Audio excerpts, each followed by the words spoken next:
तो आज मैं आप सभी को YouTube का एक ऐसा राज बताने वाला हूँ जो आपको झूठ बोल बोल कर छुपाया जाता है। अगर आपने आज के इस एपिसोड को लास्ट तक पूरा देख लिया तो ये मेरा प्रॉमिस है कि आज आप कुछ ऐसा सीख कर जाओगे जिसके बाद आपको YouTube जर्नी में कभी भी पीछे मुड़ के नहीं देखना पड़ेगा। आदित्य सैनी, महात्मा जी टेक्निकल और ना जाने कितने ऐसे YouTube चैनल्स हैं जिन पर सब्सक्राइबर्स तो लाखों हैं लेकिन व्यूज कुछ हजार भी नहीं आ पाते, including my YouTube channel is a part of that. लेकिन आपको शायद जानकर शौक लग जाएगा कि मोस्ट ऑफ द क्रिएटर्स जानबूझकर अपने व्यूज को कम कर रहे हैं और व्यूज कम करना उन्हीं के प्लान का हिस्सा है। अब आप बोलोगे यार ऐसा कैसे हो सकता है, कोई भला जानबूझकर अपने व्यूज कम क्यों करेगा और क्यों भला कोई अपने पेट पर लात मारेगा। और आज मैं आपको इसी सवाल का जवाब विद फैक्ट शेयर करने वाला हूँ। आज के एपिसोड में मैंने आप सभी को मेनली 3 क्वेश्चंस का रिप्लाई किया है और लास्ट 30 सेकंड्स में तो मैंने एक बहुत इंपोर्टेंट टिप शेयर की है जिसको आप बिल्कुल भी इग्नोर नहीं कर सकते। So don't miss the end. Question number 1, बड़े बड़े यूट्यूबर्स कैसे जानबूझकर अपने व्यूज को कम कर रहे हैं। तो एक बार आप आदित्य सैनी का ये वाला चैनल देखो जहाँ पर पहले ये केवल 10 से 15 मिनट के लॉन्ग वीडियो बनाते थे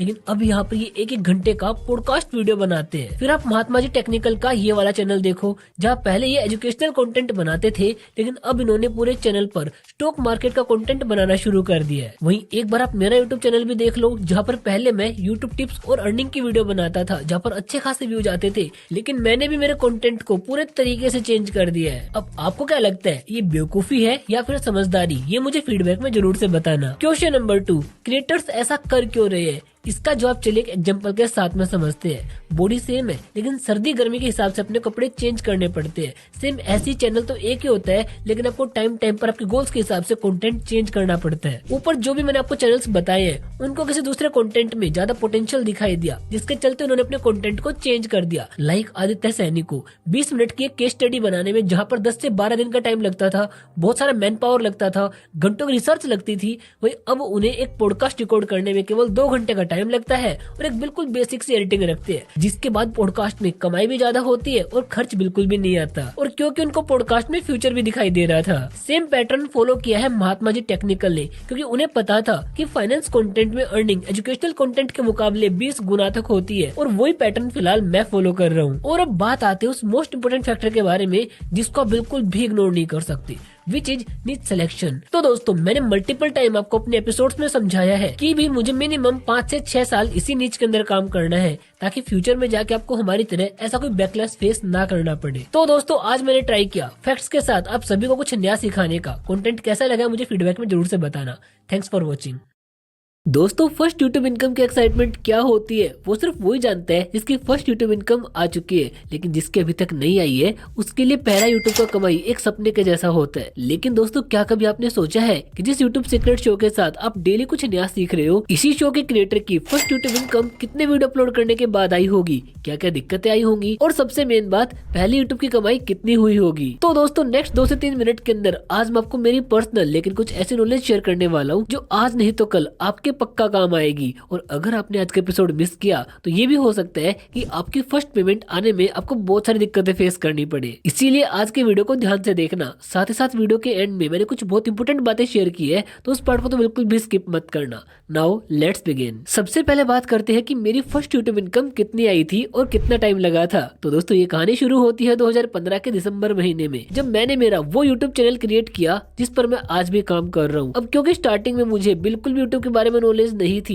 इसीलिए मैं बगैर सोचे समझे वो सब कंटेंट बनाता चला गया जो कि बाकी लोगों का वायरल हो रहा था। ऐसे ही काफी दिनों तक मैं बैक टू बैक वीडियोस बनाते चला गया लेकिन वीडियोस वायरल बिल्कुल नहीं हुई। फिर मुझे समझ आया कि यार हमें अपने चैनल को एक पर्टिकुलर नीच में कन्वर्ट करना पड़ेगा। तो तब जाके 2018 में मैंने मेरे यूट्यूब चैनल पर एक पर्टिकुलर नीच में काम करना शुरू किया और 2016 से लेके 2018 तक के बीच में जितनी भी वीडियोस मैंने बनाई थी सबकी सब डिलीट कर दी और एक नई शुरुआत की।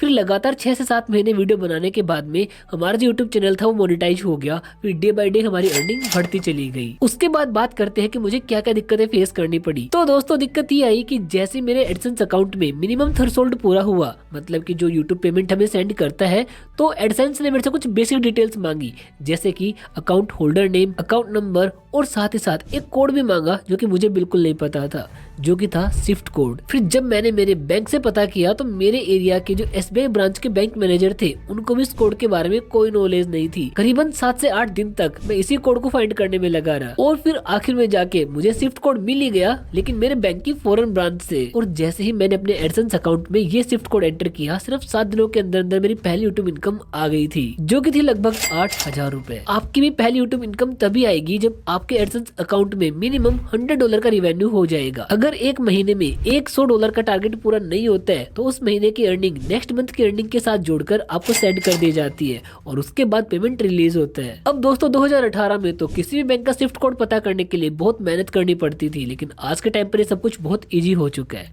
अब बात करते हैं मेन इंपोर्टेंट बात की, जो कि मैंने इंट्रो के अंदर बताई थी। अगर आप स्विफ्ट कोड चेक करना चाहते हैं, केवल इस वेबसाइट पर जाओ और अपने एरिया के बारे में लिख दो, आपको 1 सेकंड के अंदर ही स्विफ्ट कोड पता लग जाएगा। आज का कंटेंट और स्टोरी कैसी लगी है मुझे फीडबैक में जरूर से बताना। थैंक्स।